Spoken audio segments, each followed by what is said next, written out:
और उसमें भी रिएक्ट के कॉन्सेप्ट सेम रहेंगे, सिर्फ चेंज होगा तो स्टाइल पार्ट या डिजाइन पार्ट ही चेंज होगा क्लासेस का। एनीवेज, सो लास्ट टाइम हमने किया था जी, हमने यहाँ पे एंड पॉइंट्स बनाए थे और टू डू की कलेक्शन में हमारे चारों एंड पॉइंट्स मौजूद थे और हमने कोई स्पेशल काम नहीं किया था, सिर्फ आई मीन ये स्पेशल तो था ही, लेकिन बहुत कोई रॉकेट साइंस नहीं की थी। हमने उसी काम को जो पहले नॉर्मल अप्रोच में किया था उसको हमने अब मॉड्यूलर वे में कर दिया, एमवीसी की अप्रोच को फॉलो करते हुए कर लिया।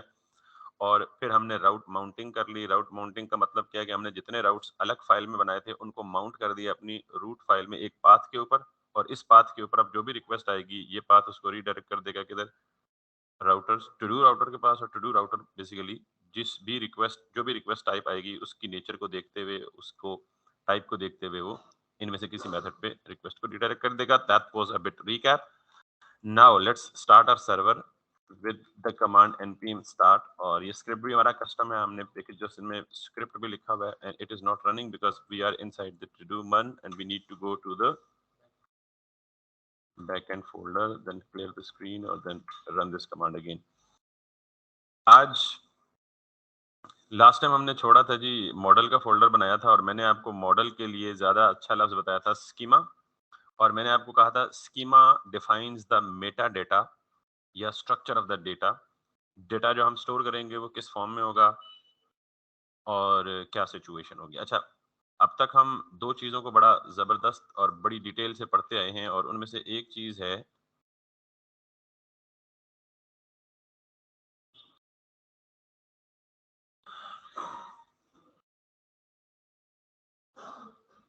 डेटा का फ्लो, डेटा की मूवमेंट या डेटा का एक्सचेंज जो है वो जितना भी हमने पढ़ा था, हमने कहा था कि that would be in the form of a Jason. ठीक, और यहां से नया बोर्ड कैसे आएगा,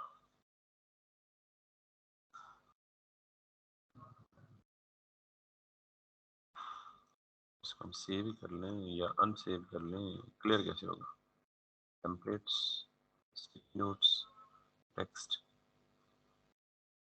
सेलेक्ट, रेज कैसे होगा, साइन अप करना पड़ेगा तो साइन अप करके और बहुत सारे पंगे आ जाएंगे। ये थोड़ा है हम इनकी एडवर्टाइजमेंट कर रहे हैं यार फ्री में। यस, इसको घसीट लेते हैं उधर। चलें, सो हमने कहा था कि हमारे पास एक टर्म होती है जेसन, और ये बड़ी फेमस टर्म है। जिस डेटा एक्सचेंज जितना भी हमने पढ़ा है वो किस फॉर्मेट में देखें, जावास्क्रिप्ट के एक्सक्यूज मी फॉर्मेट सर, ये 1 मिनट में। बाद लकीली बोर्ड जो है वो हम जो डेटाबेस पढ़ने जा रहे अ, हैं वो डेटाबेस भी उसकी शक्ल मिलती जुलती है किससे। अब वो जेसन है नहीं, हेलो, लेकिन आवाज मैं आ रही? आपको जब प्रूव करूंगा इस क्लास के बाद, तो वो जैसे थ्योरम मैथ वाले प्रूव करते होते हैं left hand side equal to right hand side, तो अल्टीमेटली मोड़ तोड़ के शक्ल कुछ इसी किस्म की बनेगी। एक्चुअली वो जेसन नहीं है लेकिन जेसन जैसा है। ठीक है, अब हम आज पढ़ेंगे पहले डेटाबेस का इंट्रोडक्शन, फिर बनाएंगे उसका स्कीमा, फिर बनाएंगे डेटाबेस का जो टूल हमें चाहिए वो इंस्टॉल करेंगे, और फिर हम अपनी एप्लीकेशन की जो बैकएंड लिखी है उसके अंदर स्कीमा लिखकर उसको कनेक्ट करेंगे किसके साथ, डीबी के साथ। तो it's important to talk about the DB first, database first. अभी तक आपको पता लग जाना चाहिए कि जितनी भी 3 टियर एप्लीकेशन होती हैं, 3 टायर बोलते हैं बाजू को, TIER या 3 टियर लोग बोलते हैं। 3 टियर एप्लीकेशन में 3 चीजें होती हैं, front end, back and, database. इनको हम क्या कहते हैं, 3 टियर्स। 3 टियर का मतलब 3 लेयर्स, आप यूं समझ लें। तो पहली लेयर कौन सी होती है, फ्रंट एंड। दूसरी लेयर कौन सी होती है, बैक एंड। तीसरी लेयर कौन सी होती है, डेटाबेस। ये मैं जरा एक क्रक्स बता रहा हूं, अब इसके अंदर मैं ड्रिल डाउन करूंगा।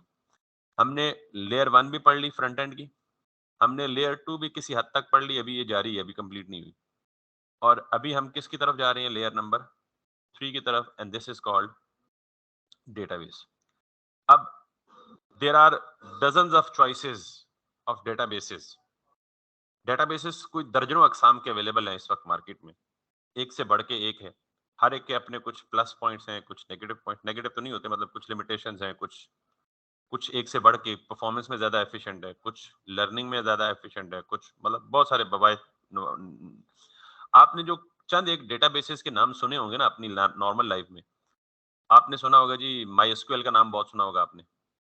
ठीक है, this is again, this is a database. आपने बहुत ज्यादा सुना होगा जी ओरेकल का नाम, ये बड़े बड़े बादशाह हैं। Got it. आपने मैरिया डीबी सुना होगा, ये सारे के सारे डेटाबेसेस की अक़साम हैं, ठीक है? फिर आपने सुना होगा जनाबे मन क्या कहते हैं मोंगोडीबी सुना होगा आपने। वो मोंगोडीबी हमारे स्टैक के साथ मिलता है, जिसको हमने पढ़ना है बेसिकली। तो मोंगोडीबी ये भी क्या है बेसिकली एक डेटाबेस है। फिर आपने एक और मोंगोडीबी के साथ रिलेशनल डेटाबेस यूज़ होता है। I don't exactly remember the name but in fact there are so many different choices. काम क्या है? डेटा को स्टोर करना। काम क्या है? आप बैंक में जाते हैं, बैंक वाले आपकी इन्फॉर्मेशन लेते हैं और कंप्यूटर में फीड करते हैं। तो कंप्यूटर में जो सॉफ्टवेयर लिखा होता है या लगा होता है इंटरफ़ेस, उसके बिहाइंड द सीन क्या होता है बेसिकली? डेटाबेस। तो जो भी आपकी वो इन्फॉर्मेशन फॉर्म में फीड करते हैं, वो कहाँ जाके सेव होती है? बैंक वालों ने आपकी इन्फॉर्मेशन डेटाबेस में सेव कर दी, आपका अकाउंट खुल गया। अब आप आते हैं एटीएम में, एटीएम में आप अपना पिन देते हैं, तो आपकी इन्फॉर्मेशन जाके वेरीफाई होती है उसी इन्फॉर्मेशन से जो पहले दिन अकाउंट खुलते वक़्त आपकी इन्फॉर्मेशन आपसे लेके उन्होंने डेटाबेस में सेव कर दी गई थी। इसका मतलब है डेटाबेस में आपको एक फ़ायदा पता चला कि डेटाबेस में इन्फॉर्मेशन सेव करने का फ़ायदा क्या है? शेयरिंग। बहुत सारे फ़ायदे हैं और जो हमने अभी फ़ायदा देखा है वो क्या है? Data sharing. आपने अकाउंट खुलवाया जी सदर मीज़ान बैंक की ब्रांच में और आप एटीएम लेके कराची चले गए। तो कराची से किसी भी एटीएम पे, किसी भी बैंक के एटीएम पे आप वो इंसर्ट करें, यूज़र नेम और पासवर्ड या पिन कोड जो भी आप वैलिड एंटर करें, तो क्या आपको आपका अकाउंट बैलेंस नहीं पता चलेगा? या आप विथड्रॉ नहीं कर सकेंगे? कर सकेंगे। क्यों? क्योंकि आपकी इन्फॉर्मेशन क्या हो गई है? शेयर हो गई है। किसने की है? उस पर्टिकुलर कंपनी ने की है। कहाँ की है? जहाँ-जहाँ उसकी अप्रोच, एक्सेस और ब्रांचेज़ हैं। तो डेटाबेस का एक पर्पस तो डेटा स्टोरेज, दूसरा पर्पस डेटा शेयरिंग, तीसरा पर्पस सेंट्रलाइज्ड। क्या आपने कराची में जाके एटीएम करने से पहले बैंक के अंदर इन्फॉर्म किया जी कि मैं यहाँ से एटीएम में पैसे निकालने लगा हूँ? नहीं। तो उनको कैसे कराची को कैसे पता चला कि आपकी इन्फॉर्मेशन है? क्योंकि आपकी इन्फॉर्मेशन सेंट्रल लोकेशन पे स्टोर्ड है। तो information is stored in the central place, information can be shared and information can permanently be stored.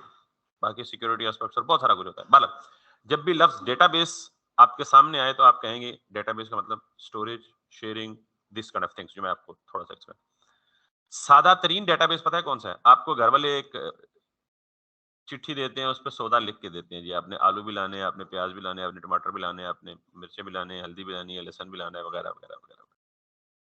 What are you doing? You are storing an information somewhere और उस information की एक खास शक्ल होगी, या तो आप लिस्ट के फॉर्म में बनाएँगे, ये क्या है बेसिकली सादा तरीन डेटाबेस है आपका। अब समझ आ गई डेटाबेस इन अच्छा, आप थोड़ी-सी लिस्ट को ज़्यादा ऑर्गेनाइज़ करते हैं। आप कहते हैं जी सीरियल नंबर दें,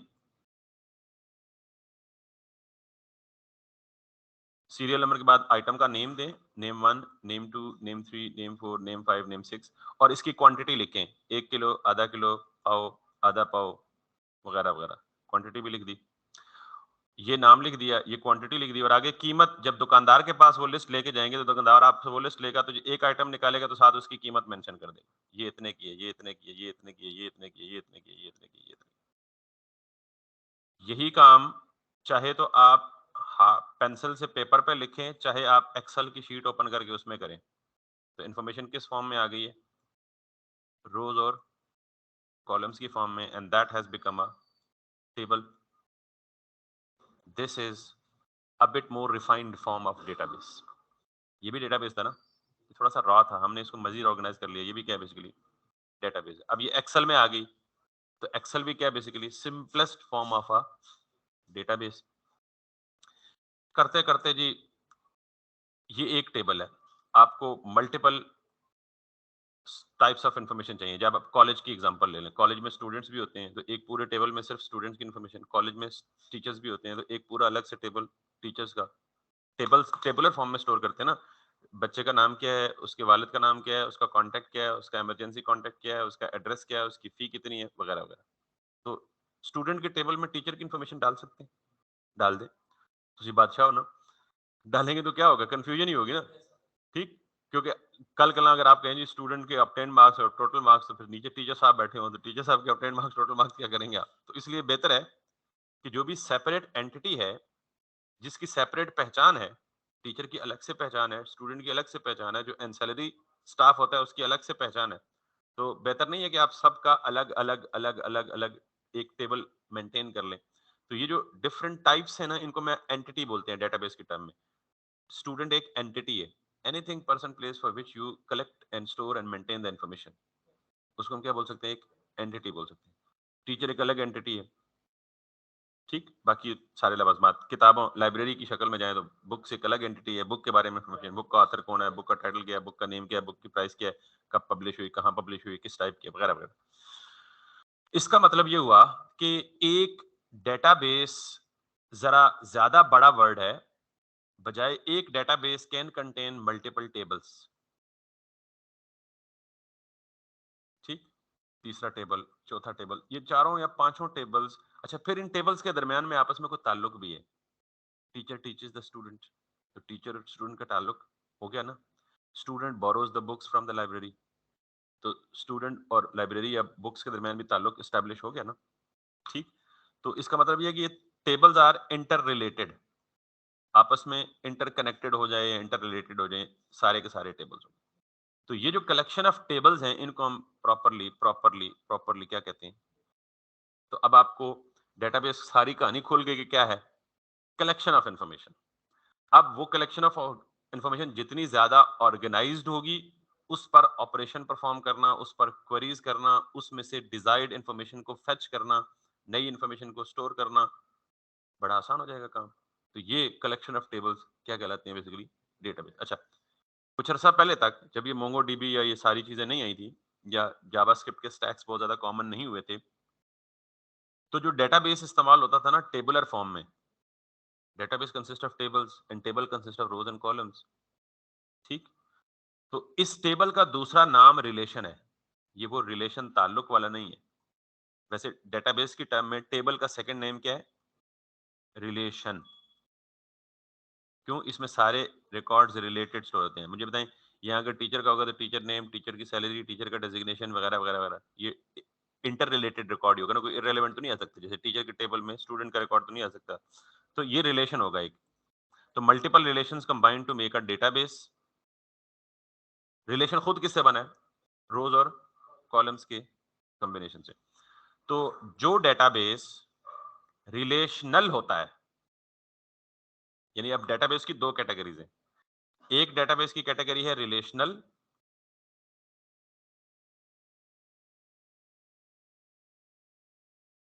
और एक डेटाबेस की कैटेगरी है नॉन रिलेशनल। तो अगर मुझे ये बताएं कि आपको ये पता लग जाए कि रिलेशनल क्या है, तो दूसरा तो खुद ही पता लग जाएगा जो रिलेशनल नहीं है वो क्या है। तो रिलेशनल क्या है, ऐसा डेटाबेस जो टेबल्स पर या रोज और कॉलम्स की फॉर्म में रिकॉर्ड्स या इंफॉर्मेशन को स्टोर करता है। ये जो मैंने कहा है ना, बहुत बड़े बादशाह हैं, अभी भी बादशाह हैं, ऐसा नहीं कि बादशाह थे। ये रिलेशनल हैं। क्या है, रिलेशनल डेटाबेसेस हैं। आप अगर किसी भी बड़ी एंटरप्राइज कंपनी से पूछें कि आप अपना डेटाबेस कहाँ मेंटेन कर रहे हैं, कैसे मैनेज कर रहे हैं, तो किस डेटाबेस में कर रहे हैं, तो ऑब्वियसली बताएगा कोई ना कोई नाम डेटाबेस का। तो ये डेटाबेसेस क्या है, रिलेशनल। जावास्क्रिप्ट और मॉडर्न स्टैक्स में, अच्छा, जो फील किया गया, महसूस किया गया कि यार रिलेशनल डेटाबेसेस से ज्यादा एफिशिएंट और परफॉर्मेंस वाइज ज्यादा, बहुत सारे फीचर्स हैं, आगे चल के बढ़ेंगे, ज्यादा इफेक्टिव और मौसर हैं वो रिलेशनल नहीं है। वो कौन से हैं, नॉन रिलेशनल है। नॉन रिलेशनल का दूसरा नाम है नो एस क्यू एल। अच्छा, नो एसक्यूएल क्यों कहते हैं, एसक्यूएल एक लैंग्वेज है, स्ट्रक्चर्ड क्यूरी लैंग्वेज। उस स्ट्रक्चर्ड क्यूरी लैंग्वेज किस लिए इस्तेमाल होती है, रिलेशनल डेटाबेसेस में से रिकॉर्ड्स को फेच करना, रिकॉर्ड को इंसर्ट करना, रिकॉर्ड को फिल्टर करना, सॉर्ट करना, ये सारा काम किसकी मदद से होता था, क्यूरीज की मदद से होता था। क्यूरीज लिखी जाती थी एसक्यूएल में। अब जब हम नॉन रिलेशनल डेटाबेस यूज कर रहे हैं, तो उसमें वो क्यूरी वाली कहानी तो गई खत्म। जब क्यूरी वाली कहानी खत्म गई तो एसक्यूएल लैंग्वेज नहीं चाहिए। जब एसक्यूएल लैंग्वेज नहीं चाहिए तो इसको क्या कहा जाना चाहिए, हम जो डेटाबेस पढ़ेंगे मोंगोडीबी, दैट इज, हम रिलेशन को तो बिल्कुल साइड पे कर चुके हैं जी, हमने नहीं पढ़ना, ठीक। तो हम क्या पढ़ेंगे, नो एसक्यूएल डेटाबेस। तो जब भी आपसे कोई पूछे डेटाबेस, तो आप उससे ये सवाल जरूर करें भाई, रिलेशनल या नॉन रिलेशनल। नॉन रिलेशनल को नॉन एसक्यूएल। और नॉन एसक्यूएल की जो सबसे प्रोमिनेंट एग्जांपल्स में से एक एग्जांपल है, वो है मोंगो डीबी। अब सवाल ये है कि रिलेशनल में डेटा स्टोर होता है किसमें? टेबुलर फॉर्म में। तो नॉन रिलेशनल में डेटा किस फॉर्म में स्टोर होगा? Let's compare. अब रिलेशनल की तमहीद बांधना इसलिए जरूरी थी कि आपको नॉन रिलेशनल समझाना था, और फिर ऑब्वियसली डेटाबेस चूंकि दोनों यूज होते हैं मार्केट में, तो फिर ये चॉइस होती है आर्किटेक्ट्स की। अब आप पूछेंगे जी कि क्या आप कंफर्म हैं कि नो एसक्यूएल बहुत अच्छा है? अब मैं क्यों कंफर्म हूं? मैं पढ़ा रहा हूं इसलिए कंफर्म हूं, मैं नहीं कंफर्म। मतलब अगर कोई टेक्निकल स्टूडेंट मेरे सामने बैठा होता तो मुझे चैलेंज कर सकता था, जी आप कैसे कह रहे हैं कि नो एसक्यूएल ज्यादा अच्छा है और एसक्यूएल अच्छा नहीं? तो मेरे पास कोई आंसर ना होता। तो मैं ये नहीं कह सकता कि यार नो एसक्यूएल ज्यादा अच्छा है या एसक्यूएल ज्यादा अच्छा है। ये फैसला कौन करता है? आर्किटेक्ट। आपको पता है जब कोई भी कंपनी एप्लीकेशन बनाती है तो उसमें सबसे बड़ा रोल किसका होता है? आर्किटेक्ट का होता है। अब जब भी कोई बिल्डिंग बनाते हैं तो सबसे बड़ा रोल मिस्त्री का होता है जिसने दीवारें बनानी होती हैं। सबसे बड़ा रोल मिस्त्री का होता है जिसने दीवारें बनानी होती हैं। आपने ये प्लाजा बनाना है सदर में, ये बन रहे हैं 3-4 एक। सबसे बड़ा रोल मिस्त्रियों का है? किसका है? आर्किटेक्ट है। जिसने टेबल और कुर्सी पे बैठ के, कंप्यूटर पे बैठ के एक-एक इंच मेजरमेंट करके उसने देनी होती है। उठना नहीं होता उसने अपने टेबल से। और ज़िम्मेदार भी वही होता है कि अगर एक गिर गया ना पुत्र लंटर, तो पकड़ मिस्त्री को नहीं होनी जिसने सीमेंट डाला है। तो रिस्पॉन्सिबिलिटी किसकी है? आर्किटेक्ट की। हम आर्किटेक्ट का कोर्स कर रहे हैं, हम डेवलपर बन रहे हैं ना। तो हमें ये फैसला ऊपर से आना है कि आपने एसक्यूएल यूज करना है या, तो ये उनका हेडेक है कि एसक्यूएल ज्यादा अच्छा है या। तो बाय द वे आप अपने कंपैरिजन के लिए खुद पढ़ सकते हैं। गूगल पे जाके क्यूरी करें SQL versus no SQL, which one is efficient, which one is non. अभी मैं जब मोंगोडीबी पढ़ाऊंगा तो मैं मोंगोडीबी पढ़ाने की जस्टिफिकेशन जरूर दूंगा कि वाई मैं मोंगोडीबी पढ़ा रहा हूँ। बाय द वे ये मैं नहीं पढ़ा रहा, मैं तो लफ्ज वैसे ही बड़ा बुरा होता है। ये मोंगो जो मर्न का स्टैक फेमस हो गया ना, ये लोगों की चॉइस की वजह से फेमस हुआ है कि लोग मर्न के स्टैक के साथ डेटाबेस किसको इस्तेमाल करते हैं। और भी चॉइसेस हैं लेकिन पीपल आर यूजिंग, ठीक है। यार एक डेटाबेस है बड़ा जबरदस्त, इसके साथ रिलेशनल भी है नॉन रिलेशनल भी है, इसके साथ एसक्यूएल भी लग सकता है। एग्जैक्टली इसी स्टैक के साथ एसक्यूएल लग सकता है, इसी स्टैक के साथ ओरेकल भी लग सकता है, इसी स्टैक के साथ मैरियाडीबी भी लग सकता है। नो लिमिटेशन, कोई रिस्ट्रिक्शन नहीं है। मर्न का हरगिज मतलब एम नहीं है। M is a popular choice, but choice can be wrong. ठीक है, मतलब मेरी एक चॉइस है जी, मुझे फलां ब्रांड अच्छा लगता है, वो गलत नहीं हो सकती। ठीक है, तो इसलिए मैं आपको पाबंद नहीं कर रहा कि यार मन का मतलब एम ही एम है, मतलब मोंगोडीबी है। No, that's not the case. Any database can be picked up, और ये फैसला कौन करेगा? आर्किटेक्ट करेगा, जिसने एप्लीकेशन को, जिसने आगे जवाब देना है। आपको पता है ये प्रोडक्ट्स पे करोड़ों नहीं अरबों लगते हैं एक एक प्रोडक्ट्स पे। और सबसे ज्यादा जो बंदा रिस्पॉन्सिबल और सबसे ज्यादा सैलरी लेने वाला होता है वो आर्किटेक्ट ही होता है।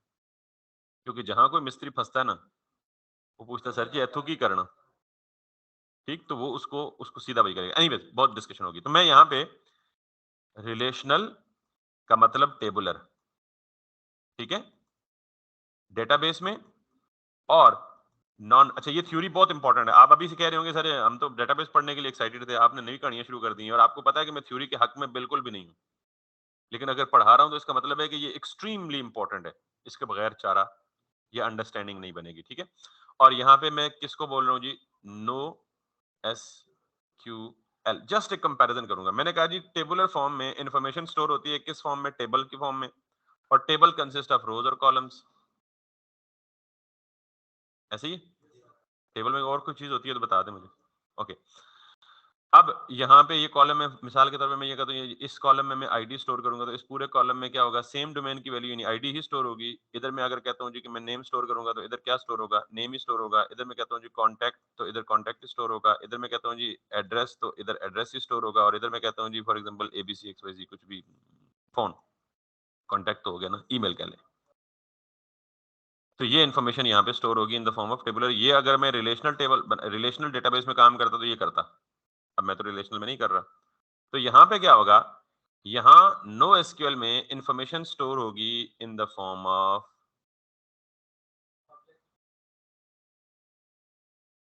ठीक, ये लिटरल देख के तो आप समझ आ ही गई है आपको।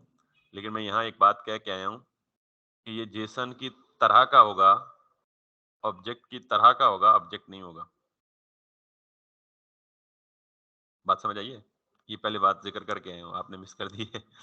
तो बिल्कुल आप अभी तक ठीक समझे अपनी अंडरस्टैंडिंग के मुताबिक कि दिखने में ऑब्जेक्ट है तो हम बहुत ज्यादा दफा इसको ऑब्जेक्ट ही कहेंगे, यार ये ऑब्जेक्ट ही है। लेकिन बीच में एक छोटा सा पॉइंट है जिसकी कंफ्यूजन से बचाने के लिए मैं भी आपको एक्सप्लिसिटली वार्न कर रहा हूँ कि ये ऑब्जेक्ट नहीं है, वरना ये ऑब्जेक्ट ही है। मतलब आम जुबान में कहते हैं जी ठीक है ऑब्जेक्ट ही है।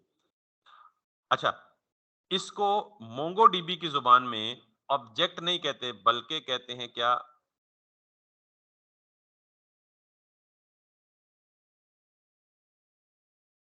ये सही समझे आप, इसको क्या बोलते हैं आप? डॉक्यूमेंट। अब दिखने में ये ऑब्जेक्ट लग रहा है, इसी को हमने जावास्क्रिप्ट का ऑब्जेक्ट कहा था, इसी को हमने जेसन कहा था, अब इसी को हम क्या कह रहे हैं? तो फर्क क्या हुआ? कॉन्टेक्स्ट।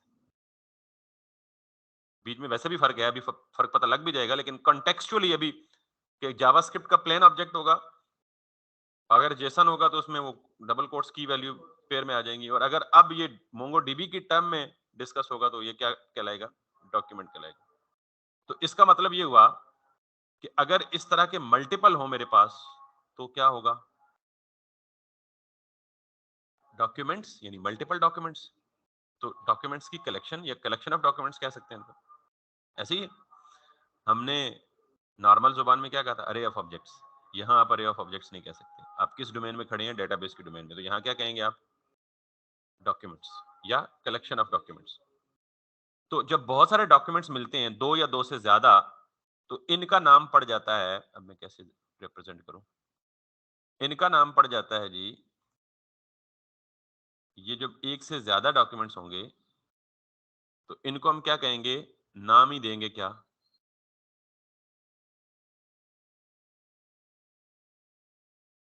कलेक्शन। बात समझ आ गई? ये डेटाबेस की टर्मिनोलॉजीज बयान कर रहा हूँ कि इसके बाद जब भी मैं मोंगोडीबी में जाऊंगा तो मैं यही कहूंगा कलेक्शन बना दो, डॉक्यूमेंट बना दो, डॉक्यूमेंट क्रिएट कर दो, डॉक्यूमेंट डिलीट कर दो। तो इसका मतलब ये नहीं होगा वर्ड की फाइल बना के डिलीट कर दो। That is no more a document in context of DB. ठीक है, अजान हो जाए तो कंटिन्यू।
अच्छा, एक होगा तो डॉक्यूमेंट, एक से जायद होंगे तो combination of documents makes a collection, और जब कलेक्शंस एक से ज्यादा होंगी तो यानी जब दो या दो से ज्यादा कलेक्शंस मिलेंगी, that would be called as database. ठीक, अब जरा उल्टा पढ़ते हैं। सबसे ऊपर database, database consist of collections, collection consist of, and document consist of. Object में क्या चीज होती है?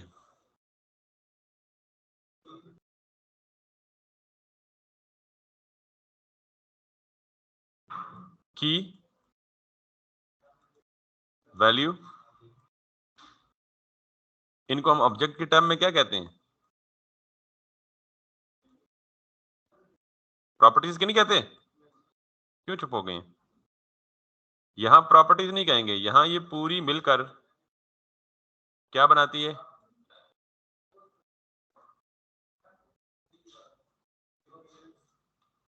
फील्ड। एग्जैक्टली। अब प्रॉपर्टी को तो भूल जाए ना, प्रॉपर्टी जावास्क्रिप्ट में रह गई है, पीछे रह गई है, आगे आ चुकी है। Fields combine to make a document, documents combine to make a collections, combine to make a comparison करें रिलेशनल के साथ। रोज एंड कॉलम्स, रोज को यहां कॉलम्स को फील्ड बोलते हैं, यहां किसको फील्ड बोलते हैं? तो columns and rows combine to make a table, tables combine to make a database. समझिए बात? तो अब मैं, सॉरी, एग्जैक्टली, यहां रिलेशनल में इधर एक पर्टिकुलर, ठीक है। एंड फील्ड कंसिस्ट ऑफ की वैल्यू। अब आप बेशक ऊपर से नीचे हैं, नीचे से ऊपर जाएं, नीचे से ऊपर जाएंगे तो क्या? की value combine to make a field, fields combine to make a documents, combine to make a collection, collection combine to make a, बस डेटाबेस के सारे कंसेप्ट आ गए आधे घंटे में। अब उल्टा पढ़ें, database, collection, collection, document, document और फील्ड की वैल्यू पेयर में पड़ा हुआ data. Let's talk about practicality. आपने सबसे पहले इंस्टॉल करना है क्या? मोंगोडीबी। आज के पहले हमने इंस्टॉल नहीं किया बिकॉज हमने डेटाबेस के साथ इंटरेक्शन ही नहीं की। और ये जो मोंगोडीबी में हम जितना काम करेंगे वो सारा का सारा इसी फॉर्म में, इन्हीं टर्म्स के साथ, इन्हीं नेम्स के साथ करेंगे। और फिर मैं आपको बताऊंगा, अभी ये नहीं बताया कि ये क्यों जेसन या जावास्क्रिप्ट का ऑब्जेक्ट नहीं है, ये डॉक्यूमेंट है। तो ये भी नहीं बताया मैंने आपको। तो ये याद रखिएगा कि ये ऑब्जेक्ट नहीं है, ये डॉक्यूमेंट है। तो जेसन की शक्ल का होगा, दोनों कोट्स में। यस, यानी नंबर्स कोट्स में नहीं होंगे, बाकी की वैल्यू दोनों जो है वो, ठीक है। और कीज नंबर में तो हो नहीं सकती, नंबर में आती ही सिर्फ वैल्यू है। तो इसका मतलब कीज तो सारी की सारी डबल कोट्स में होंगी, वैल्यूज में नंबर्स जो है वो डबल कोट्स में नहीं होंगे, स्ट्रिंग्स जो है वो डबल कोट्स में होंगी। Jason, yes. क्योंकि हमने पढ़ा कि सबसे फेमस फॉर्मेट डेटा एक्सचेंज का है क्या? Basically over the net JSON ही है। एपीआई सारा की सारी किस पे बेस पे काम कर रही होती है? जेसन पे काम कर रही होती है, ठीक है। अच्छा, अब आपने सबसे पहले इस टूल को सेव, टूल को डाउनलोड करना है। आप यहाँ जाएंगे सॉल्यूशंस में और यहाँ पे सॉल्यूशन में नहीं, प्रोडक्ट्स में जाएंगे और आप all the way up to the right यहाँ पे आके क्लिक करेंगे किस पे? कम्युनिटी सर्वर पे। और ये देखें, free software used by millions. तो मैं कम्युनिटी सॉफ्टवेयर पे जाऊंगा, ये बाकी भी बहुत सारी इसकी सर्विसेज हैं। और कम्युनिटी पे जाके कम्युनिटी सर्वर डाउनलोड, उसने खुद ही मेरा प्लेटफॉर्म पिक कर लिया कि मैं विंडो पे हूँ। अगर मैं मैक पे होता तो वो मैक का खुद ही ऑप्शन सेलेक्ट करता। बाकी सारा कुछ उसने वर्जन दे दिया। और पैकेज, एमएसआई पैकेज और एक्जी, ये इंस्टॉलेबल पैकेजेस की एक्सटेंशंस होती हैं, एमएसआई हो या .exe हो। तो मैं ये सेट करता हूँ जी डाउनलोड। याद रखना है कम्युनिटी सर्वर। अब यहाँ एक और बहुत बड़ा मसला है, जब तक ये डाउनलोड होता टाइम तो गुजारना है ना हमें। मसला ये है कि ये जो मोंगोडीबी है ना, ये कमांड बेस्ड डेटाबेस है। कमांड बेस्ड का मतलब कमांड ड्रिवन, और कमांड ड्रिवन का मतलब है इसमें आपको कलेक्शन क्रिएट करनी है तो आपको क्या याद करना पड़ेगा? आपको कलेक्शन डिलीट करनी है तो क्या याद करना पड़ेगा? आपको डॉक्यूमेंट क्रिएट करना है तो क्या डालो? तो इसका मतलब है हमें एक पूरी लैंग्वेज सीखनी है जो डेटाबेस के साथ इंटरेक्शन के लिए यूज होती है। अब हमारे पास तो इतना टाइम नहीं है भाई, आगे मन से हजम नहीं होती। ऊपर से हम एक नई लैंग्वेज सीखने बैठ जाएं। फायदा भाई लैंग्वेज नहीं है, कमांड है, लेकिन कमांड भी ऑब्वियसली बहुत ज्यादा है। तो इस, हाँ, नहीं, चीट शीट की जरूरत भी नहीं पड़ेगी। इस काम को आसान करने के लिए ये जो मोंगोडीबी के साथ एक टूल खुद ब खुद इम्प्लिसिटली आता है, वो जो इंस्टॉलेशन के वक्त आपसे पूछेगा कि वो टूल इंस्टॉल करना है या नहीं करना। उस टूल का नाम है कंपस। क्या नाम है? ये जब मोंगोडीबी हम इंस्टॉल करेंगे ना, ये उसके साथ ही इंस्टॉल होगा। अगर हम अनचेक कर देंगे तो इंस्टॉल नहीं होगा। तो ये कंपस क्या करता है? ये वो सारे काम जो कमांड्स के थ्रू होते हैं, ये हमें उसका ग्राफिक यूजर इंटरफेस देता है। हम वो सारे काम ग्राफिकली करते हैं, यानी हमें मोंगोडीबी की कोई कमांड भी याद करने की जरूरत नहीं पड़ेगी। जिस तरह विंडो में होता है, आपको पता है आप सीएमडी में जाके mkdir नया फ़ोल्डर कमांड से बनाते हैं, तो जब आप राइट क्लिक करके मेन्यू पे क्लिक करके ग्राफिकली बनाते हैं तो बिहाइंड द सीन क्या चल रहा होता है? कमांड ही चल रही होती है। यही काम है। कंपास क्या करेगा?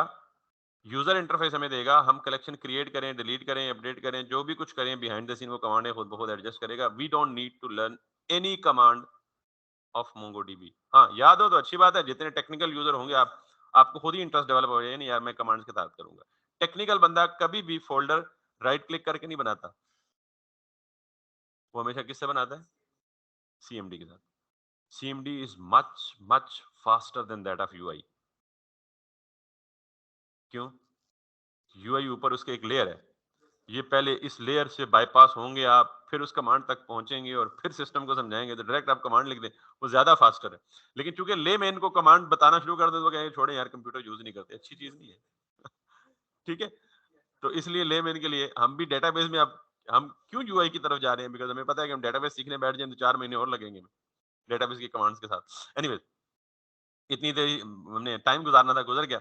तो ये हमारा पैकेज आ गया, मैं इसको क्लिक करके इंस्टॉल करता हूँ। तो आपने हमेशा डेटाबेस के लिए मोंगोडीबी इंस्टॉल करना है अपने सिस्टम पे, आप इसे रन कर दें सेटअप को। और कुछ सवाल पूछेगा आप कि जैसे इंस्टॉलेशन विजार्ड होता है, ठीक है, आई एक्सेप्ट द टर्म्स, ये आपको करनी होती है, अदरवाइज आप आगे नहीं जा सकेंगे। कंप्लीट इंस्टॉल करना है कस्टम, तो आप कंप्लीट कर लें इसको। और कंप्लीट के साथ डिफॉल्ट ऑप्शन, किसी को भी छेड़ना नहीं है जब तक मैं नहीं छेड़ता किसी को, ठीक है। सो नेक्स्ट कर दें और ये लिखा दिखे इंस्टॉल मोंगोडीबी कंपास। अगर इसे अनचेक करेंगे तो फिर आप सारे काम मुबारक हो कमांड्स के साथ करेंगे, ठीक है। लेकिन मैं इसे चेक करता हूँ कि आप इसके साथ ये इंस्टॉल कर दो। नेक्स्ट, नेक्स्ट, ठीक। And it will take some time depending upon its size, और it would install MongoDB in our local. अच्छा, जितनी देर में इंस्टॉल होता है टाइम तो गुजारना ही है हमें। यहाँ पे अगर आप प्रोडक्ट्स में देखें तो ये एक चीज आ रही है, एटलस। अच्छा, बहुत सारी चीजें नजर आ रही हैं यहाँ तो आपको, लेकिन बहुत सारी पढ़ने में। मोंगोडीबी एटलस क्या है? मोंगोडीबी ही का क्लाउड वेरिएंट। क्लाउड का पता है ना? तो अगर आप डेटाबेस अपने लोकल सिस्टम पे नहीं बनाना चाहते, आपको पता है डेटाबेस बड़ी सेंसिटिव चीज होती है। आप अगर यहाँ मैं एक सर्वर लगा लूं और उसमें डेटाबेस अपना रख दूं, तो मेरा अगर सर्वर क्रैश हो गया तो मेरा सारा का सारा डेटा ही क्रैश हो गया। बैंक, मिजान बैंक की एग्जाम्पल ले लें, किसी की एग्जाम्पल ले लें। बैंक्स अगर अपना सारा डाटा किसी एक सर्वर पे रख दें, कराची में किसी हेड ऑफिस में जाके, और पूरे पाकिस्तान में जितनी ब्रांचेज हैं वो डाटा कहाँ से ले फैच और गेट कर रही हूँ उसी से, वही अगर क्रैश कर जाए तो पाकिस्तान में तो आए दिन हादसा, दिन फलानी जगह आग लग गई, बस जिधर का रिकॉर्ड जलाना उधर आग लगा दो, ठीक है, शॉर्ट सर्किट कर दो। मैं बताता हूँ उसके जवाब, जिधर आग लगानी हो, जिधर का रिकॉर्ड गायब करना हो वहां शॉर्ट सर्किट कर दो, ठीक है। तो फिर तो गया काम। अगर आप अलग अलग करेंगे तो फिर सेंट्रलाइजेशन तो खत्म हो गई भाई, ठीक है। अगर आप इधर एटीएम से आपका बैलेंस शो हो रहा है 90 रुपए, आपने 25 रुपए बीच में से निकाल लिए, पीछे कितने बचे? 65। कराची जाए उधर 90 रुपए शो हो रहे होंगे, आपने तो पिंडी से निकाले। तो मतलब सेंट्रलाइजेशन या आपस में कनेक्शन, सेंट्रलाइज नहीं भी हो तो कनेक्शन तो हो ना आपस में, ताकि अपडेट सारे सिस्टम्स पे हो जाए। ये बहुत बड़ी बहस है, वैसे मैं सिर्फ टाइम गुजार रहा हूँ। इसका प्रॉपर हल क्या है? Cloud, cloud services. आपने कहीं फिजिकल सर्वर मेंटेन ही नहीं करना, तो किसने करना है? दुनिया में 3 बड़े क्लाउड के वेंडर्स हैं, AWS, गूगल और माइक्रोसॉफ्ट। लोग, अच्छा, फिर आप कहेंगे जी उन्होंने भी तो सर्वर रखे ना। अच्छा, हम जो लोग अपना data persistent proper permanent save करना चाहते हैं वो कहाँ प्रेफर करते हैं? क्लाउड्स पे। क्यों? 2 वजह। एक वजह, हम अगर अपना सर्वर लगाएंगे ना 5 या 6 लाख कम से कम कास्ट आएगी छोटे से सर्वर लगाने की। अच्छा, फिर 1 या 2 बंदे रखने पड़ेंगे जो मेंटेनेंस के लिए, कहीं डेटाबेस करप्ट तो नहीं हुआ, कहीं वायरस तो नहीं आया, ये तो है वो है, बहुत बड़ा एक्सपेंस है ना। तो ये जो 3 लीडर्स है ना, इन्होंने एक क्लाउड बनाया है कि पूरी दुनिया में जिसको भी अपना डाटा सिक्योरली सेव करना है with 99% up time and guarantee, वो हमारी क्लाउड सर्विसेज ले रहे हैं। अब वो पैसे लेते हैं, उन्होंने ये सारे सर्वर्स बनाए हुए हैं, और हम बजाय अपने सर्वर एस्टेब्लिश करके उनकी मेंटेनेंस कॉस्ट बियर करें, हम ये सारा का सारा काम किस पे डाल देते हैं? क्लाउड पे डाल देते हैं। हम सिर्फ डाटा गेट और सेट करते हैं, बाकी सारी मेंटेनेंस सब कुछ। अब आप कहेंगे जी उधर नहीं आग लग सकती, तो यहाँ के ना कहीं भी आ सकती है। तो गूगल, अमेज़न और माइक्रोसॉफ्ट ने पूरी दुनिया में ज़ोन्स बनाए हुए हैं। कभी आपने सुना है कि फ़ेसबुक पाकिस्तान में डाउन है? लेकिन कभी ये सुना है कि पूरी दुनिया में डाउन है? बहुत कम होता है। इसका मतलब है एक स्पेसिफिक ज़ोन अगर डाउन होता है ना, तो उसकी ट्रैफ़िक शिफ्ट हो जाती है दूसरे ज़ोन में। ऑटोमैटिक लोड बैलेंसिंग और बाकी ब बिहाइंड द सीन मैकेनिज़्म, यानी उनके पास इतनी एडवांस टेक्नोलॉज़ीज़ हैं कि 99% चांस होते हैं कि आपकी इन्फॉर्मेशन सिक्योर है, और आईटी में 100% कोई चीज़ नहीं होती। ठीक? कोविड आ गया, सारा कुछ बंद हो गया ना। अल्लाह ना करे, ज़लज़ला आ जाए पूरी दुनिया में। फिर भाई दुनिया नहीं बचनी, तो डेटाबेस ने बचा के की करना। ठीक हो गया? तो ख़ैर हमारी गुफ्तगू और टाइम भी पॉज़िटिवली यूटिलाइज़ हो गया और आपका दिमाग भी खुल गया यार कि अच्छा, एटलस से बात चली थी। तो एटलस मोंगोडीबी ही है, लेकिन लोकल पे नहीं, क्लाउड पे। फ्री है, लिमिटेड हद तक स्टूडेंट्स के लिए। हम प्रैक्टिस के लिए उस एटलस पे जाएँगे। उस बहाने आपको क्लाउड भी पता लग जाएगा। तो अभी तक हम जितनी इन्फॉर्मेशन स्टोर कर रहे होंगे, जब तक हम सीख रहे हैं, कहाँ कर रहे होंगे? मोंगोडीबी लोकल पे, हमने लोकल इंस्टॉल कर लिया। अगर आपके पास लोकल इंस्टॉल नहीं हो रहा है, एरर है, तो स्ट्रेट अवे मैं मशवरा दे सकता हूँ कि आप कहाँ करें? एटलस पे कर लें। वो फ्री है 5 एमबी तक या 10 एमबी तक, और इतना बहुत होता है स्टूडेंट की प्रैक्टिस के लिए। डाटा भी इतना नहीं होता हमारा। ठीक? 100 प्रोडक्ट्स होंगे, 200 प्रोडक्ट्स होंगे, 300 प्रोडक्ट्स होंगे, लर्निंग के लिए इतने ही होंगे ना। Atlas can accommodate that. उसके ऊपर जाएँगे तो पैसे देंगे, उससे ऊपर जाएँगे तो और पैसे देंगे। तो ये उनका बिज़नेस यही है। जितनी ज़्यादा स्पेस आप उनकी यूटिलाइज़ करेंगे, उतने आप उनको क्या दे रहे होंगे? This is cloud. अब एडब्ल्यूएस, गूगल, माइक्रोसॉफ्ट, ये 3 बादशाह हैं। और बहुत सारे हैं, आईबीएम है, आईबीएम का अपना क्लाउड है, बहुत सारे क्लाउड वेंडर्स हैं। वे बिल्कुल ऐसे ही यहाँ मतलब 20 कंप्यूटर की दुकानें हैं, लेकिन जो बादशाह होंगे, यहाँ के गुरु होंगे, वो कोई 2-3 ही होंगे, जो बहुत पुराने होंगे, जो बहुत फेमस होंगे, जो बहुत ब्रांड वाले होंगे। खैर, लो जी, हमारा मोंगोडीबी इंस्टॉल हो गया, लेकिन क्या ये जो दिख रहा है, ये मोंगोडीबी है? ये कंपास है। ये कंपास क्या करता है बेसिकली? मोंगोडीबी के साथ इंटरेक्शन। अच्छा, सबसे पहले मैं इस कंपास को मोंगोडीबी के साथ कनेक्ट करूँगा, तो कनेक्शन की यूआरएल ऑटोमैटिकली पिक कर ली है उसने, मोंगोडीबी इंस्टॉल था। तो कंपास इन कनेक्ट होगा किसके साथ? इस यूआरएल पे, ठीक?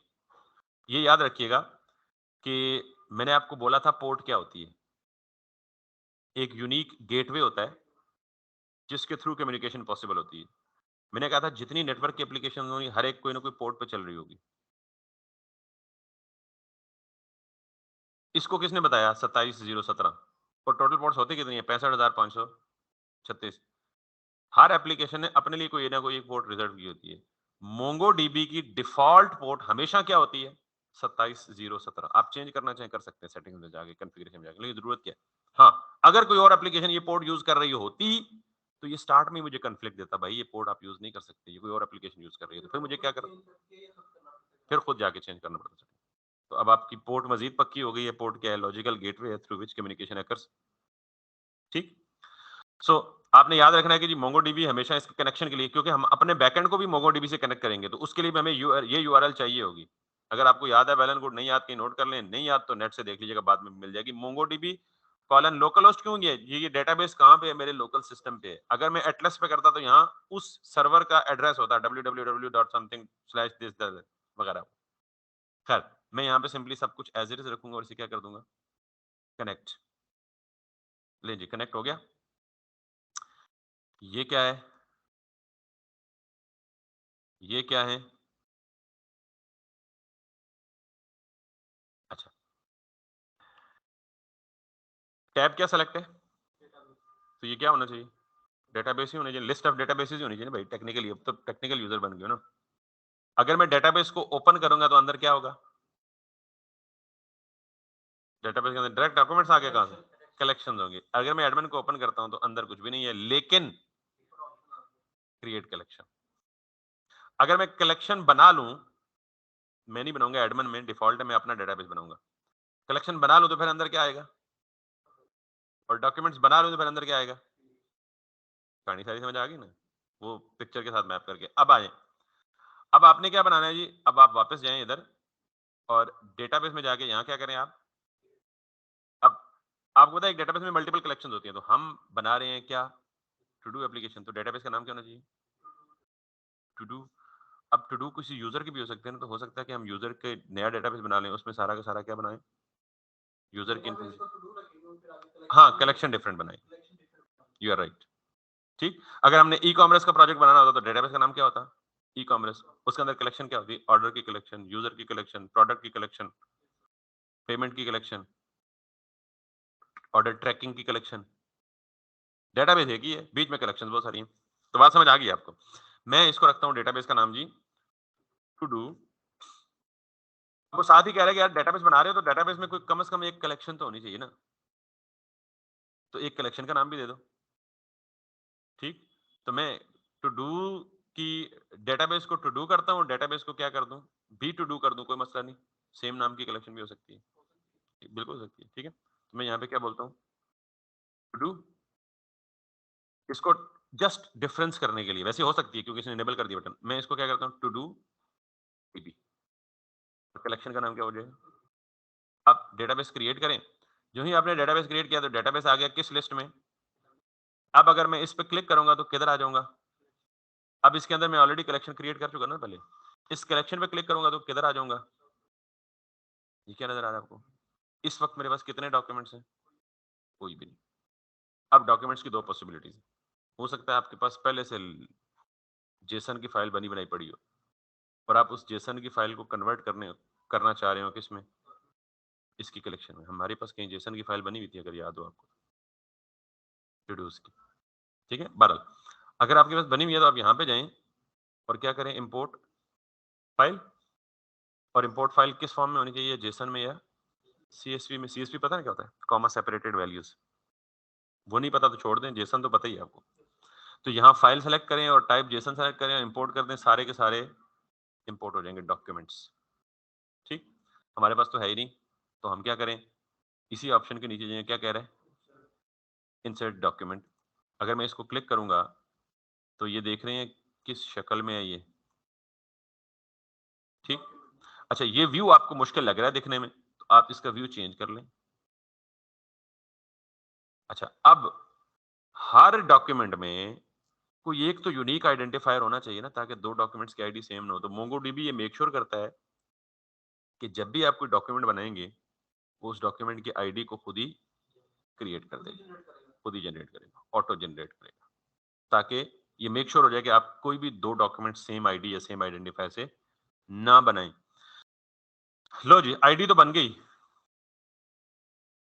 तो अब हम क्या करेंगे, इस आईडी के बाद यहां पे आएंगे प्लस पे, इस पे क्लिक करेंगे, ये क्या कह रहे हैं, ऐड फील्ड आफ्टर आईडी, इस पे क्लिक करेंगे, यहां आईडी का नाम दें, मैं देता हूं यहां टू डू का टाइटल, यहाँ टाइप दें, टू डू स्ट्रिंग टाइप की होगी, किस टाइप की होगी ये तो पता ही है ना, टाइप ऑब्जेक्ट होगा, स्ट्रिंग होगी, क्योंकि आपको पता है की के अगेंस्ट ऑब्जेक्ट भी हो सकता है, अरे भी हो सकती है, फंक्शन भी हो सकता है, स्ट्रिंग भी हो सकती है, नंबर भी हो सकता है। तो मैं टाइप देता हूँ क्या जी, स्ट्रिंग। फिर इस प्लस पे आए, अच्छा स्ट्रिंग की डिफॉल्ट वैल्यू क्या है, यहाँ पे गालिबन ये डिफॉल्ट वैल्यू आप सेट कर सकते हैं, और अगर नहीं देना चाहते तो आप खाली छोड़ दें, और अगर देना चाहते हैं तो आप इसे क्या कहते हैं जी, टू डू वन। अब यहाँ आए दोबारा, क्लिक करें, ये क्या कहेगा, ऐड फील्ड आफ्टर टाइटल, तो यहाँ पे क्या कहते हैं, बॉडी, और बॉडी में क्या कहते हैं, डिस्क्रिप्शन वन। इतने ही है, इतने ही है ना। अगर आपने कुछ और भी करना है तो आप क्रिएटेड एट, तो यहाँ पे जाके तो क्या करेंगे, ये क्या है, डेट, और ये क्या वार्निंग दे रहा है, insert not permitted while document contains errors. ठीक है, यानी कोई ना कोई एरर है डेट टाइप में, तो डेट टाइप का एरर का मतलब क्या है कि वो वैल्यू भी मांग रहे हैं। ठीक है, वो कह रहा है कि is not a valid date format, तो मुझे यहाँ पे कोई वैलिड डेट भी देनी होगी। ठीक है, तो अभी हम किसी उलझने वाले काम में नहीं उलझते, अभी हम सिर्फ डेटाबेस समझ रहे हैं। ये बात हो गई जी क्लियर सबको। अच्छा, अब क्या मसला है इसको, अच्छा टू डू में स्टेटस भी रेड है या अनरेड है, कंप्लीट है या इनकम्प्लीट है। ठीक है, स्टेटस, तो स्टेटस की वैल्यू क्या होनी चाहिए, कंप्लीट है या इनकम्प्लीट है, ट्रू या फॉल्स, बुलियन ही होनी चाहिए ना। मुझे पता नहीं क्यों एरर दे रही है इस तरह की, कोई हिंट भी तो नहीं दे रहा। अच्छा, यहाँ पे डिफॉल्ट वैल्यू इसकी क्या है जी? फॉल्स। ये बात क्लियर हो गई जी? अब क्या एरर है भाई? ये इंसर्ट के बटन एनेबल होना चाहिए ना, ठीक है। Let's do that quickly again. ये आ गया जी आपका आईडी, ये आ गया आपका, ये देखें इंसर्ट का बटन एक्टिव होना चाहिए, कोई गलती करूंगा तो वो एक्टिव नहीं होगा, ठीक है। डू वन, फिर आके बॉडी, और बॉडी में डिस्क्रिप्शन वन, और उसके बाद मैं यहाँ पे आके इसको करूंगा जी स्टेटस। ये घबराने की जरूरत नहीं है, ये काम हम यहाँ पे नहीं करेंगे मैनुअली कभी भी, ये सारे काम हम कहाँ से करेंगे? स्कीमा से करेंगे। ये तो मैं सिर्फ इसलिए समझा रहा हूँ कि पीछे भी तो समझ आना चाहिए ना, पीछे क्या हो रहा है। अब ये देखें, ये पता नहीं क्या है कि गलती में दे रहा हूँ इसको। सो ये अब आपका क्या बेसिकली पूरा एक डॉक्यूमेंट, दूसरा डॉक्यूमेंट इंसर्ट करना चाहते हैं तो इसी तरह यहाँ पे आए, इंसर्ट डॉक्यूमेंट, तीसरा चौथा सारे के सारे डॉक्यूमेंट यहाँ शो हो रहे होंगे आपको, ठीक। अगर इसका डिफरेंट व्यू देखना चाहते हैं तो ये इसका ऑब्जेक्ट व्यू है, ये इसका टेबुलर व्यू है। टेबुलर व्यू है, टेबुलर व्यू है, टेबल नहीं है। दिखता टेबल की शक्ल में, दिखने में आसानी के लिए एक्चुअली टेबल। फिर आप मजीद इधर जाएं, आपने डिलीट करना है यहाँ से करें, इसको आपने क्लोन डॉक्यूमेंट यानी कॉपी करना है यहाँ से करें। क्लोन का मतलब एग्जैक्ट इसका नीचे क्रिएट कर दो, कॉपी का मतलब कॉपी करो, कहीं और जाके पेस्ट करना हो, एडिट करना हो तो एडिट करें, जो भी इन्फॉर्मेशन एडिट करनी है उसको एडिट करके, जैसे डिस्क्रिप्शन वन वन वगैरह वगैरह, कैंसिल करना या अपडेट करें। ये एक डॉक्यूमेंट बन गया। इसी तरह टू डू से रिलेटेड जितने भी डॉक्यूमेंट होंगे वो परमानेंटली यहाँ स्टोर हो रहे होंगे। डेटाबेस की तमाम टर्मिनोलॉजीज आपको क्लियर होगी, बात समझ आ गई? अब इसको करते हैं या मिनिमाइज। यहाँ तक बात समझ आ गई है? अब जरा मजीद थ्योरी पे आए। मुश्किल तो नहीं है ना? अच्छा, ये था हमारा बैकएंड। फ्रंट एंड को हमने छोड़ दिया, हम पता लग गया यार फ्रंट एंड है इधर कहीं है, ठीक है। ये था हमारा बैकएंड, और ये है हमारा डेटाबेस। मैंने कहा डेटाबेस में किस फॉर्म में डाटा स्टोर्ड है? मेरा बैकएंड और मेरा फ्रंट एंड किस फॉर्म को समझता है? जेसन या ऑब्जेक्ट। ये तो बहुत बड़ा मसला हो गया कि भाई जब मैं यहां से जेसन डेटा लाऊंगा यहां तक, तो मैं जेसन को सेव करने की कोशिश करूंगा तो ये कहेगा भाई किधर जा रहे हो, खैर है। मैं तो इसको नहीं मानता भाई। और जब यहां से डेटा फेच करूंगा डॉक्यूमेंट्स की फॉर्म में, तो बैकएंड कहेगा भाई किधर जा रहे हो, मैं तो नहीं इसको सेव करूंगा। तो ये एक नया मसला खड़ा होगा बीच में। यही वो पॉइंट था जिसके लिए मैंने आपको जेसन और डॉक्यूमेंट में कहा था कि ये दोनों दिखने में सेम है नहीं है।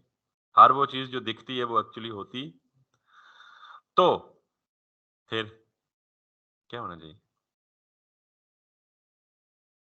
तो कलर ही गायब हो गए। डिफरेंट कलर में एम्फसाइज क्रिएट करने के लिए पता नहीं किधर गए। यहाँ पे एक और लेयर आएगी जी। ਹੁਣ ਤੁਸੀਂ कहना सर ਤੁਸੀਂ लेयर ही पाते दसो कोई काम भी कर सो। ये लेयर क्या करेगी? ये लेयर मैपिंग का काम करेगी। क्या करेगी? ऑब्जेक्ट को मैप करेगी इस पे, डॉक्यूमेंट पे। तो इसका नाम क्या होना चाहिए? मैपर ना। किसका mapper? Object to document mapper, something which maps the objects to the documents. और मैप का सिर्फ ये मतलब नहीं होता कन्वर्ट करना, मैप का मतलब होता है दोनों साइडों से जो कुछ भी है उसको अपनी कॉरेस्पॉन्डिंग अंडरस्टैंडेबल फॉर्म में क्या कर दो? मैप कर दो। तो इसको हम बोलेंगे, ये है जी ओ डी तो अब आप खुद पता है इसका क्या एब्रिविएशन है, ODM, ऑब्जेक्ट डॉक्यूमेंट मैपर। समझ आई बात? और ये ODM भी हो सकता है और ये ORM भी हो सकता है। अब ORM आप कहेंगे ये कोई नई कहानी आ गई है। अगर यहाँ डेटाबेस नो एसक्यूएल है तो नो एसक्यूएल डेटा को किस फॉर्म में स्टोर करता है, डॉक्यूमेंट्स में, तो फिर क्या चलेगा, ODM। अगर यहाँ पे डेटाबेस रिलेशनल है तो फिर क्या चलेगा, ऑब्जेक्ट रिलेशनल मैपिंग। समझ आई बात? ऑब्जेक्ट को उठाओ और उसको रिलेशन में बदल के सेव कर दो। अगर वहां क्या होता, ओरेकल होता, मैरियाडीबी होता, माइस्क्यूएल होता, प्रिज्मा है मेरे ख्याल में एक और, पोस्टग्रेसक्यूएल बड़ा फेमस डेटाबेस है जो मन के साथ अल्टरनेट के तौर पे यूज होता है, वो रिलेशनल है। तो मन के साथ अगर आपने बहुत अच्छा कॉम्बिनेशन रिलेशन का बनाना है तो आप कौन से डेटाबेस को यूज करें, पोस्टग्रेस। और अगर आप नॉन रिलेशनल का बनाना चाहते हैं तो फिर क्या करें, मोंगो। तो पोस्टग्रेस रिलेशनल है। पोस्टग्रेस के लिए क्या इस्तेमाल होगा, ORM। मोंगोडीबी के लिए क्या इस्तेमाल होगा, अच्छा, ये जो ODM हम स्पेसिफिकली अपने बैकएंड और मोंगोडीबी के लिए इस्तेमाल करेंगे, इसको हम बोलेंगे मोंगूज। इसको क्या बोलेंगे, मोंगूज। पता है मोंगूज क्या होता है, कभी देखा है किसी चिड़ियाघर में, किसी टीवी पे, किसी, नहीं देखा मंगूज? मंगूज होता है, गूज नहीं होता, तुम आधा नाम बोल रहे हो। इसकी शक्ल याद कर लें, ये हमें बहुत काम देगी। इसको हम क्या बोलते हैं, तो वोकैबुलरी भी आपकी सीधी हो रही है आस्ते ठीक है। तो ये मोंगूज क्या करेगा, बेसिकली ये काम नहीं करेगा जो यहाँ कर रहा है सांपों को खाने वाला। ये मोंगूज क्या है, कोई कहे तो क्या बोलेंगे, ODM। तो आपसे कोई पूछे कौन सा ODM यूज करें तो क्या बोलेंगे, मोंगूज। मकसद क्या है, ऑब्जेक्ट डॉक्यूमेंट मैपर। मेरा बैकएंड डॉक्यूमेंट को नहीं समझता और डेटाबेस मेरे ऑब्जेक्ट को नहीं समझता, तो बीच में हल क्या है, मोंगूज, जो क्या करेगा, ऑब्जेक्ट और डॉक्यूमेंट्स की मैपिंग करेगा। That brings me to the end of theoretical part. Now we have to create a schema. That schema would neither be the part of a backend nor be the part of this.